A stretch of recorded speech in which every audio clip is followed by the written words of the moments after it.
बहुत ठीक बोला। सही बोला ना मैंने? बहुत सही बोला। बहुत अच्छा लग रहा है। मारो मारो। ये यहाँ पर रील बना रहे हैं सब लोग। यहाँ रील बनाने आते हैं।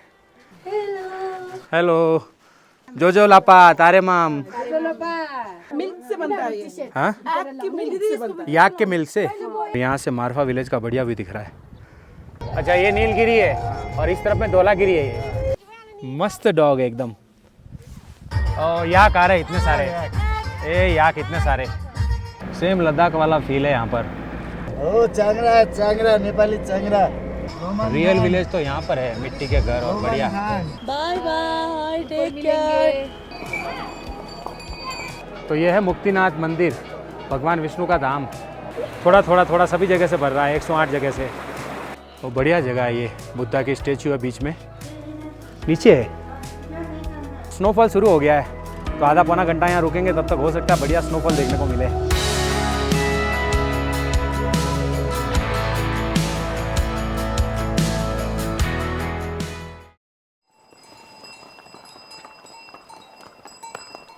हेलो फ्रेंड्स, सबका स्वागत है।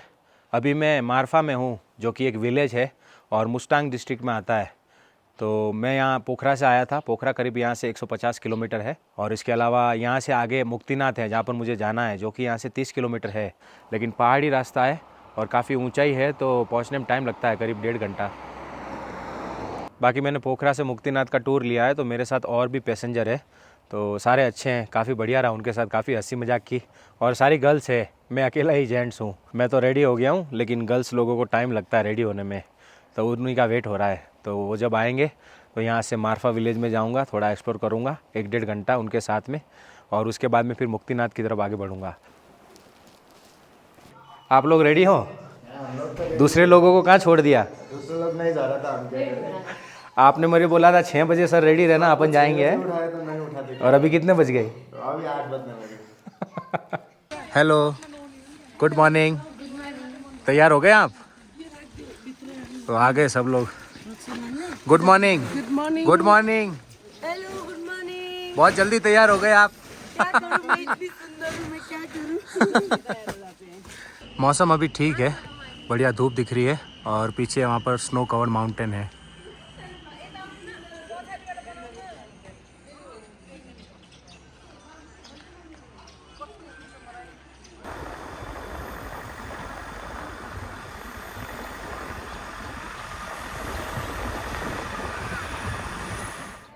तो ये है मारफा विलेज।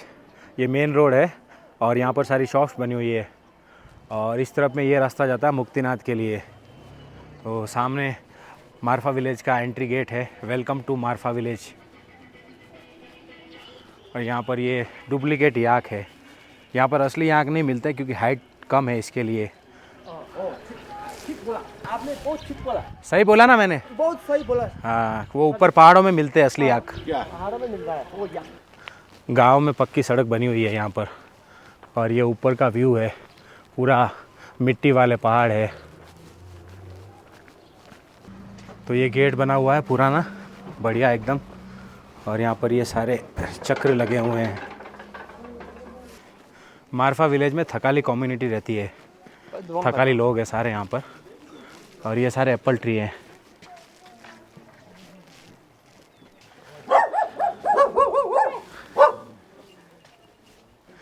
तो यहाँ पर लोकल पोशाक मिलती है इस तरह से, तो टूरिस्ट यहाँ पर ये पहनकर फ़ोटो सेशन करते हैं, काफ़ी बढ़िया लगता है। और ये सब याक की स्टेच्यू है, बहुत अच्छा लग रहा है। मारो मारो। तो ये मेरे साथ वाले पैसेंजर है, को पैसेंजर, ये यहाँ पर रील बना रहे हैं। सब लोग यहाँ रील बनाने आते हैं, और ये लोकल शॉप्स इस तरह से होती है। हेलो,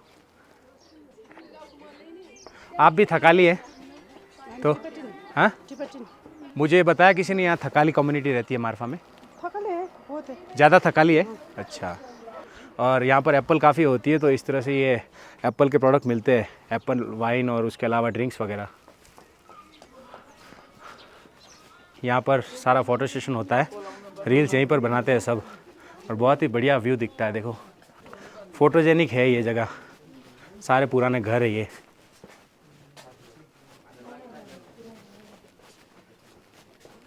इस तरह के यहाँ पर होटल और गेस्ट हाउस है अंदर।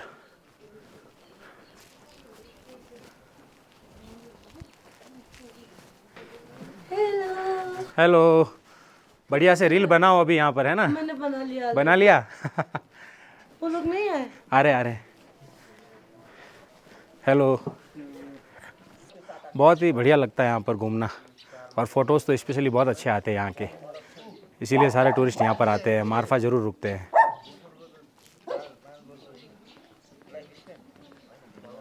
यहाँ पर ये बैठने का है, सारा याक की खाल है ये। तो मैं इस तरफ से आया हूँ बढ़िया घूमते हुए, और ये सारे होटल वगैरह है, घर है, मैंने बताया। और इस तरफ में ये है जेरी गली। ये पार्ट सबसे ज़्यादा फेमस है यहाँ का, काफ़ी सकड़ा है ये। तो यहाँ पर सब रील्स बनाते हैं, देखो आप, सब रील बन रही है। सब फोटोग्राफी के लिए घूम रहे हैं टूरिस्ट यहाँ पर, अच्छे फ़ोटोज आते हैं। मैं अंदर की तरफ आया हूँ, और अंदर इस तरह से पूरा फैला हुआ है ये विलेज। यहाँ पर टूरिस्ट नहीं आते, अंदर का पार्ट है ये। और यहाँ से आगे फिर ये पहाड़ शुरू हो जाता है ऊपर की तरफ। नमस्ते। नमस्ते। जोजोलापा तारेमाम। हाँ, जोजोलापा तारेमाम। जोजो लापा तारे माम, ये क्या होता है? नमस्ते। अच्छा, नमस्ते को जोजो लापा तारे माम बोलते हैं। जोजो लापा तारे माम। जोजोलापा सेबारो। सेवारो। Bye bye. तो नीचे जा रहा हूँ मैं, ऊपर से थोड़ा व्यू देखा, पूरा ऐसा ही है विलेज ये, तो ज़्यादा ऊपर नहीं गया मैं। बाकी ये बढ़िया लगता है इस गली में चलना, स्पेशली पतली गली, और ये सारे फ्लैग्स ऊपर। ये सारे एप्पल प्रोडक्ट है, एप्पल जैम, एप्पल का अचार, एप्पल की ड्रिंक्स। इसको क्या बोलते हैं? हैं? छुरपी। मिल्क से बनता है ये। हाँ, आग की मिल्क से बनता है। याक के मिल्क से। तो ये याक के मिल्क से बनता है, इसे यहाँ पर छुरपी कहते हैं। काफ़ी ये हार्ड होता है, मतलब इसे चूसने का होता है, मुंह में रखते हैं तो घुलता रहता है थोड़ा थोड़ा। अच्छा, ड्रेस पहन रहे हो ट्रेडिशनल? बढ़िया बढ़िया। दीदी लोगों का ड्रेस पहनेंगे, शेरपा ड्रेस ट्रेडिशनल। पहनिए पहनिए।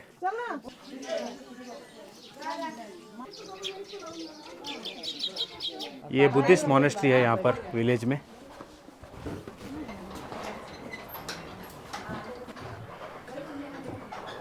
तो मैं ऊपर आया हूँ, और यहाँ से मारफा विलेज का बढ़िया भी दिख रहा है। ये सारे पुराने घर है, असली लकड़ी, मिट्टी और पत्थर के बने हुए हैं। और इसके ऊपर में ये पूरी चट्टान है, मिट्टी की पहाड़ है। और मैं वहाँ से अंदर आया था, वो रोड है मेन वाला सामने जो दिख रहा है, तो वहाँ से इस तरफ आया था मैं, और अंदर अंदर इस तरह से घूमते हुए मैं उस तरफ से आगे निकलूँगा रोड पर। सामने कई सारी भेड़ें हैं, बकरियाँ हैं, और वहाँ पर ऊपर एक टेम्पल है, काफ़ी ऊपर है ये, बुद्धिस्ट टेम्पल ही है ये।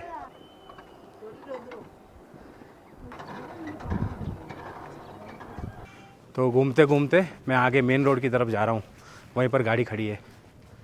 बाकी विलेज बहुत बढ़िया लगा मुझे, पूरा फोटोजेनिक विलेज है, बहुत ही बढ़िया फ़ोटो आती है यहाँ पर, रील्स बहुत बनती है सबसे ज़्यादा।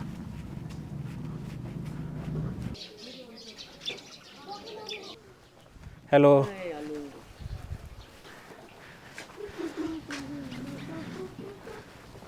तो यहाँ से अभी रोड पर निकलूँगा मैं, सामने रोड है वो वाला।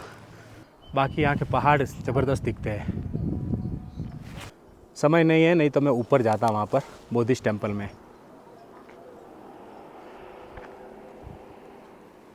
जैसा एंट्री में गेट बना हुआ था, यहाँ पर एग्ज़िट में भी ये गेट बना हुआ है बढ़िया। और यहाँ पर भी ये प्रेइंग व्हील लगी हुई है दोनों तरफ।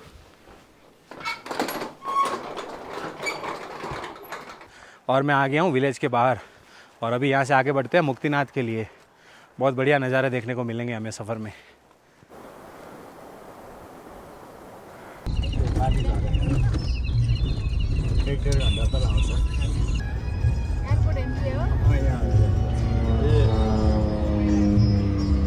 तो ये जोमसो में मुक्तिनाथ जाते समय जो मेन पड़ाव है वो यही है, एयरपोर्ट भी है यहाँ पर।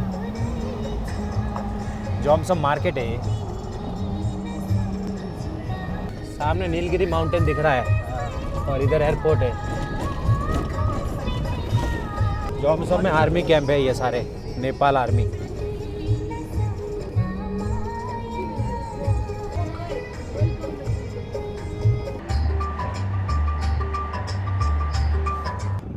तो मेरा परमिट बना हुआ है, तो यहाँ पर ये चेक होगा, उसके बाद मुझे आगे एंट्री मिलेगी। तो अभी मैं जोमसम में हूँ। 2743 मीटर है ये जगह हाइट इसकी सी लेवल से। फिर काकबेनी जाना 2840 मीटर और मुक्तिनाथ है 3800 मीटर। तो इस तरफ से आगे बढ़ना मुझे।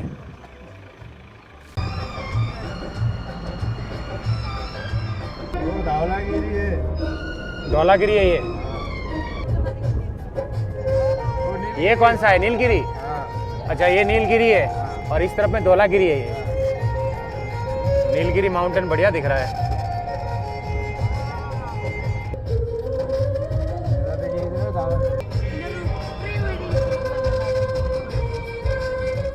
ये है दुम्बा लेक जो मारफा विलेज है वहाँ से 5 से 6 किलोमीटर की दूरी पर है और एकदम ऊपर हाइट पर ये लेक है। और पीछे की तरफ में ये नीलगिरी पहाड़ है, पर्वत है। मैं बाहर से व्यू देख रहा हूँ क्योंकि अंदर जाने पे भी वही व्यू दिखने वाला है। तो बढ़िया जगह है ये। छोटा सा लेक है, वैसे ज़्यादा बड़ा नहीं है। और यहाँ का जो पानी है वो एकदम प्योर है, शुद्ध पानी है। ग्लेशियर से पानी ऊपर से आता है नीचे। ये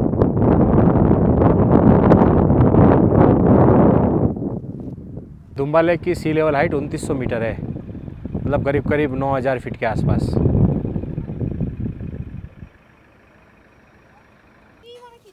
मस्त डॉग है एकदम।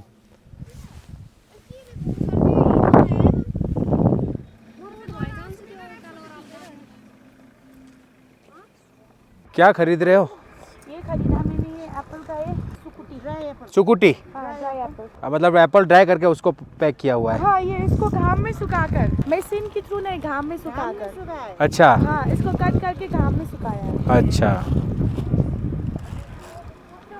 यहाँ से व्यू बढ़िया दिख रहा है। सामने धौलागिरी है, ये जो आपको स्नो कवर्ड माउंटेन दिख रहे हैं, और बाकी नीचे ये सारे गांव है। वो जोमसम है जहाँ से मैं आया था, बताया था मैंने, जोमसम विलेज, और एयरपोर्ट भी वहीं पर है। तो लद्दाख जैसा एरिया है, लगभग सूखा सूखा सारा।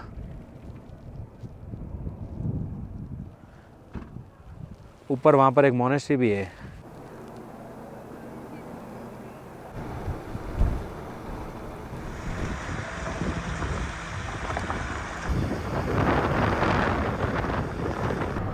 तो मुक्तिनाथ के लिए आगे बढ़ रहा हूँ मैं, लेकिन रास्ता इस तरह का है, कुछ पूरा पूरा डेजर्ट टाइप का है, माउंटेन डेजर्ट।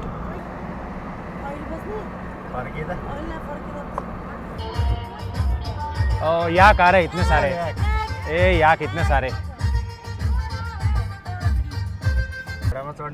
पूरा रास्ता ऐसा ही है, खुला खुला है एकदम। लद्दाख वाला पूरा प्योर फील है ये।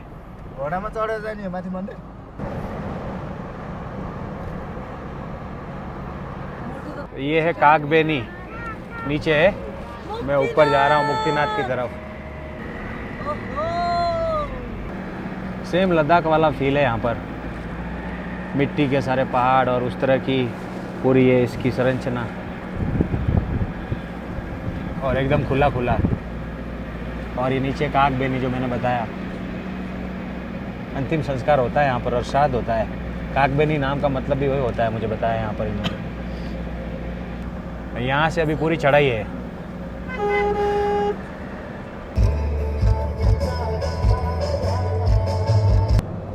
रास्ते बहुत छोटे छोटे हैं, जो टर्न आते हैं वहाँ पर गाड़ी को रुकना पड़ता है, एक गाड़ी को, दूसरी गाड़ी पास होती है।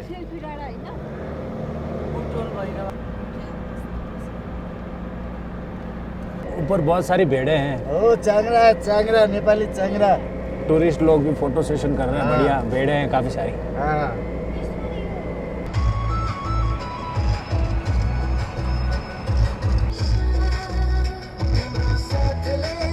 रियल विलेज तो यहाँ पर है, मिट्टी के घर और बढ़िया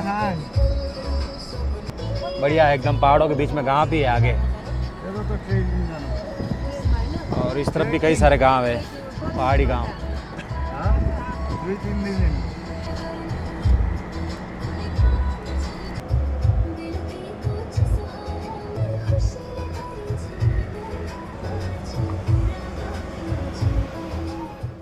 मुक्तिनाथ पहुंच गया हूँ मैं, लगभग 12 बजे अभी, और मौसम ठीक है, मतलब ज़्यादा अच्छा भी नहीं है और ख़राब भी नहीं है, मिला जुला मौसम है।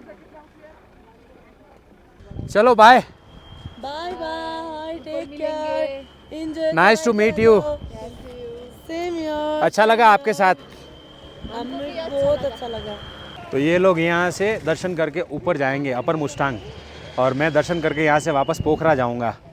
तो अपर मुस्टांग भी बढ़िया है, लेकिन मेरी आइटिनरी में नहीं था ये, क्योंकि काफ़ी एकदम एक्सट्रीम है ये। और ऊपर तिब्बत बॉर्डर पर केव्स बनी हुई है, कई सारी नेचुरल केव्स, तो वो देखना बढ़िया है। तो उसके लिए 4-5 दिन का ट्रैकिंग होता है, तो इसीलिए फिर मैं नहीं जा रहा हूँ ऊपर। और कभी देखेंगे, आना होगा तो अपर मुस्टांग अलग से करेंगे, उसका परमिट बनाकर।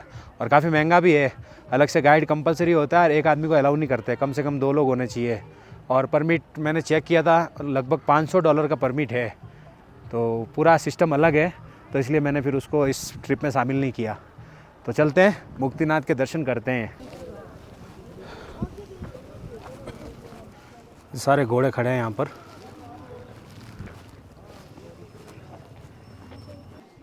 वैसे ज़्यादा चलना नहीं होता है, 20-25 मिनट लगती है टेंपल तक पहुँचने में। बाकी थोड़ा हाई एल्टीट्यूड है तो जिसको आदत नहीं है उसको प्रॉब्लम होती है, तो वो घोड़े से भी जाते हैं। ठंड अच्छी खासी है यहाँ पर, और मुझे लगा था सीढ़ियाँ वगैरह हो गई, यहाँ पहाड़ में चढ़ना होगा, लेकिन इतना कुछ खास है नहीं, फ्लैट रास्ता है। आगे थोड़ी सी चढ़ाई है, लेकिन ज़रा सी है, 15-20 मिनट की चढ़ाई है मेरे ख्याल से। तो एक घोड़े वाला जा रहा, मैंने इससे पूछा क्या चार्ज है, तो इसने बताया 400 इंडियन रुपीज़। तो ठीक ही है, ज़्यादा महंगा नहीं है घोड़ा, क्योंकि शॉर्ट दूरी है तो चार्ज भी कम ही लेते हैं। यहाँ पर भी रुकने के लिए फैसिलिटी अच्छी है, होटलें कई सारी है यहाँ पर।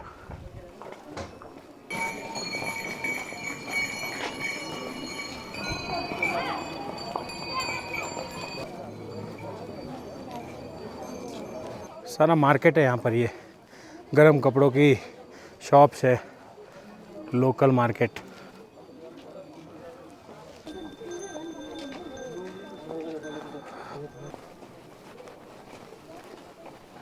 ये शालिग्राम है, गंडकी नदी से जो मिलते हैं, और इसी से यहाँ की स्टोरी जुड़ी हुई है। मैं बताऊंगा आपको यहाँ की कहानी मुक्तिनाथ की। तो ये है एंट्री गेट, यहाँ से चढ़ाई शुरू होती है, यहाँ से सीढ़ियाँ हैं। अभी तक तो मैं पैदल चल रहा था आराम से, और ज़्यादा नहीं है। ऊपर वहाँ पर मंदिर है। पीछे का जो रास्ता था वो तो बिल्कुल सिंपल था, एकदम आराम से, चढ़ाई थी नहीं। पालकी यहाँ से जाती है ऊपर, और घोड़े वाले यहाँ से जाते हैं ऊपर। बीच में यहाँ पर विश्राम स्थल बना हुआ है, लेकिन ज़्यादा ऊंचा नहीं है, तो मैं तो सीधा जा रहा हूँ।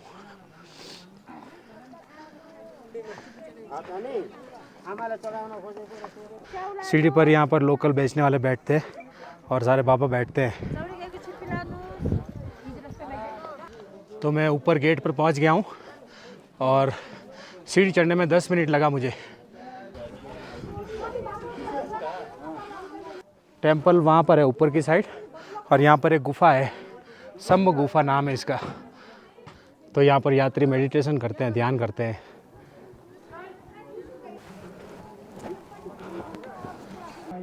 मंदिर जाते समय बीच में यज्ञ स्थली आती है, और भी छोटे छोटे मंदिर हैं यहाँ पर। यहाँ पर भी एक प्राचीन मंदिर है, और यहाँ पर ये बौद्ध धर्म का कुछ बना हुआ है, स्तूपा टाइप का।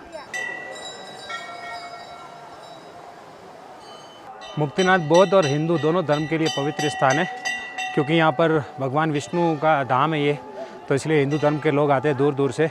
बाकी बौद्ध धर्म में ऐसा माना जाता है कि उनके जो पहले प्रचारक थे, जो उनके गुरु थे, उन्होंने यहाँ पर तपस्या की हुई है, तो हिंदू और बौद्ध दोनों धर्म के लोग यहाँ पर आते हैं। तो ये है मेन मंदिर परिसर। काफ़ी सारे श्रद्धालु हैं यहाँ पर, अच्छी खासी भीड़ है, और इस तरफ में मंदिर है।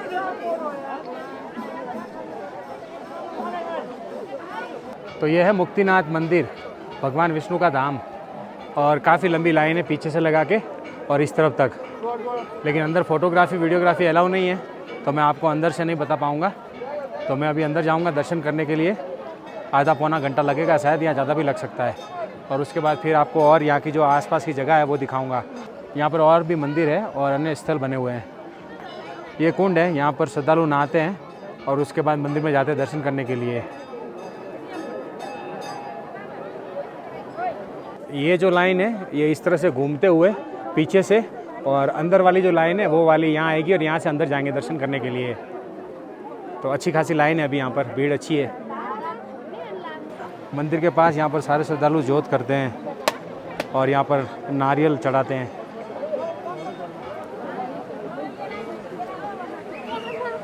मंदिर के पीछे ये 108 जलधाराएँ हैं, गाय के मुंह बने हुए हैं 108, और बौद्ध धर्म में भी इसको काफ़ी मानते हैं। और जो मंदिर में दर्शन करने जाते हैं वो यहाँ पर पवित्र होते हैं। इसके नीचे कुछ लोग नहाते भी हैं और उसके बाद मंदिर में जाते हैं दर्शन करने के लिए।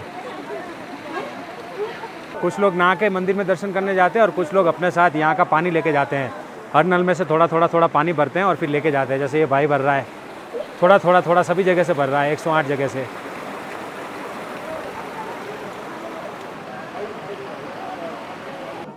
तो मुक्तिनाथ भगवान विष्णु का धाम है और इसकी कहानी काफ़ी प्राचीन है। कहानी कुछ ऐसी है कि पहले जलंधर नाम का एक राक्षस था जो कि काफ़ी शक्तिशाली था, और उसकी जो पत्नी थी उसका नाम था वृंदा। तो वृंदा पतिव्रता थी, तो जब भी जलंधर युद्ध में जाता था तो वृंदा अपने पति के लिए पूजा और तपस्या करती थी। तो इसीलिए वो कभी भी युद्ध में हारता नहीं था, सबको हराकर विजय होकर आता था। तो इसी तरह जलंधर हर बार जीतता रहा, देवताओं को हराता रहा, और अंत में जब उसका अहंकार काफ़ी बढ़ गया तो भगवान शिव से युद्ध करने के लिए गया। देवताओं को जब ये पता चला तो वो भगवान विष्णु के पास पहुँचे और उन्होंने उनसे मदद की गुहार लगाई। फिर भगवान विष्णु ने एक उपाय खोजा। उन्होंने वृंदा के पति जलंधर का रूप धरा और वो वृंदा के पास पहुँचे और उसका सतीत्व भंग किया। सतीत्व भंग होने की वजह से वृंदा पतिव्रता नहीं रही और जलंधर की शक्ति कम हो गई और वो युद्ध में मारा गया। भगवान शिव ने उसको युद्ध में मार दिया। तो वृंदा को जब ये पता चला कि ये मेरा पति नहीं है और भगवान विष्णु है, तो उन्होंने तुरंत भगवान विष्णु को श्राप दे दिया कि आप अभी इसी वक्त पत्थर के बन जाओगे। और उसी समय भगवान विष्णु काले पत्थर के बन गए। तब से लगा कि आज तक भगवान विष्णु शालिग्राम के रूप में प्रकट होते हैं और नेपाल में गंडकी नदी में प्राप्त होते हैं। और कहा जाता है कि भगवान विष्णु को यहीं पर श्राप मिला था और यहीं पर उनको मोक्ष मिला था, मुक्ति मिली थी, इसलिए इस जगह को मुक्तिनाथ कहा जाता है। इस जगह का जो नाम है उसी में इसका अर्थ है, मुक्ति और नाथ, मुक्ति के भगवान, भगवान विष्णु। और जो यहाँ पर दर्शन करते हैं उनको मुक्ति मिल जाती है, मोक्ष मिल जाता है, ऐसा माना जाता है। इसीलिए दूर दूर से यहाँ पर श्रद्धालु आते हैं दर्शन करने के लिए।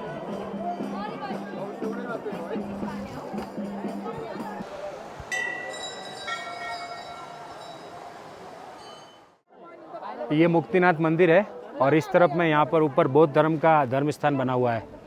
मैंने बताया था यहाँ पर बौद्ध और हिंदू दोनों धर्म के लोग आते हैं, दोनों के लिए पवित्र स्थान है ये। तो मैं ऊपर आ गया हूँ और ये बड़ा सा प्रेइंग व्हील है यहाँ पर, और सामने मोनेस्ट्री है।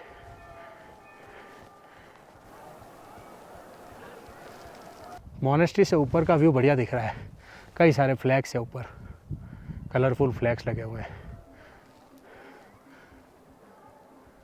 तो ये मोनेस्ट्री है, अभी यहाँ पर कोई है नहीं।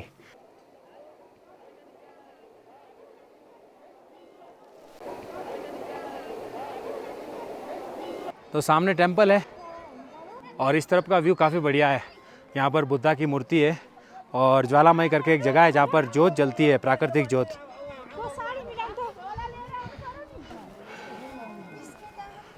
तो बढ़िया जगह है ये, बुद्धा की स्टेचू है बीच में और पीछे का पहाड़ बढ़िया दिखता है, सुंदर दिखता है। यहाँ पर चारों तरफ फ्लैग्स हैं ऊपर की तरफ, बहुत ही बढ़िया। और इस तरफ नीचे ज्वालामाई है जहाँ पर अखंड जोत जलती रहती है।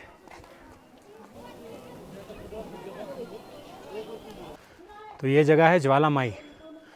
इस तरफ में यहाँ पर ये बड़ा सा प्रेइंग व्हील है। नीचे है, हाँ। तो मैं अंदर जाके दर्शन करके आया। अंदर छोटी सी ज्वाला है और मुझे ऐसा लगता है एक गैस यहाँ पर निकलती है, तो हज़ारों साल से यहाँ पर ये ज्वाला लगती है, ऐसा बताते हैं। वैसे ये पीछे जो है वो मोनेस्ट्री है, बुद्धिस्ट साइट है, और इसके अंदर ही ज्वालामाई करके जगह है जहाँ पर वो ज्वाला जलती रहती है। अंदर फोटोग्राफी वीडियोग्राफी अलाउ नहीं थी तो इसलिए मैं नहीं बता सका। बाकी ये व्यू है बढ़िया एकदम चारों तरफ का।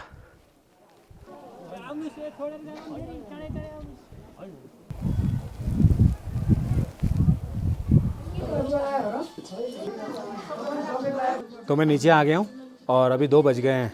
तो यहाँ पर खाना खाऊंगा, मैं लंच करूँगा। तो ये है लोकल थाली यहाँ की, 400 नेपाली रुपीज़ की है, और वही जो आता है सब हमेशा, चावल पापड़ दाल और ये इनका साग और ये आलू की सब्ज़ी और बाकी चटनी वगैरह होती है। लगभग आधे घंटे से मौसम ख़राब होना शुरू हो गया है और मैंने पता किया पोखरा में तो बारिश हो रही है काफ़ी तेज़। तो खाना खा के और फिर लगभग 3 साढ़े 3 बजे की मेरी यहाँ से बस है यहाँ, टैक्सी है पता नहीं, टूर वाले ने अरेंज की है। मेरा प्लान अलग था वैसे, यहाँ से मैं मारफा जाने वाला था, नाइट स्टे करने वाला था और उसके बाद फिर कल मुझे पोखरा जाना था, लेकिन मैंने प्लान चेंज कर दिया।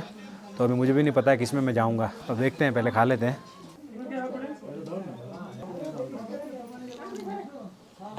नेपाल में मुझे साउथ इंडियन फील आ रहा है। यहाँ पर भी चावल के साथ सब मिक्स करके खाते हैं। धन्यवाद। नहीं, बस ले लिया।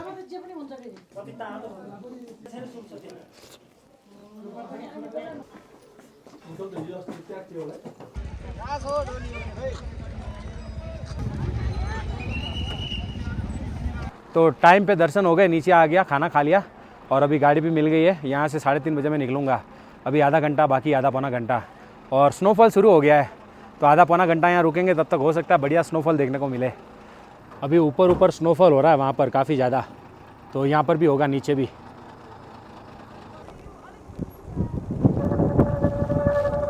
तो हल्का हल्का स्नोफॉल हुआ था, लेकिन फिर से थोड़ा मौसम सही हो गया है। मौसम का कुछ पता नहीं चलता यहाँ पर, कभी भी ख़राब होता है फिर सही हो जाता है। तो ये थी मेरी मुक्तिनाथ यात्रा, जिसे मैंने 2 वीडियो में कवर किया है। मैं चाहता था एक में ही बता दूं, लेकिन फिर वीडियो काफ़ी लंबा हो जाता, तो इसलिए मैंने फिर 2 अलग अलग वीडियो बनाए। तो अगर आपने पहले का वीडियो नहीं देखा तो आप देख लेना, इससे जस्ट पहले का वीडियो है। उसमें मैं पोखरा से मारफा तक आया था, और उसके बाद आज मैं मारफा से मुक्तिनाथ आया। तो अभी यहाँ से सीधा नॉन स्टॉप पोखरा पहुँचूँगा मैं। लगभग 10 बज जाएंगे पोखरा पहुँचते हुए। तो इस वीडियो को यहीं पे एंड करते हैं। आपसे अगले वीडियो में जल्दी मुलाकात होगी। तब तक के लिए bye bye, see you, take care. अपना और अपनों का खास ध्यान रखना। वीडियो पूरा देखने के लिए आपका शुक्रिया, हमारा खूब खूब आभार। आप जो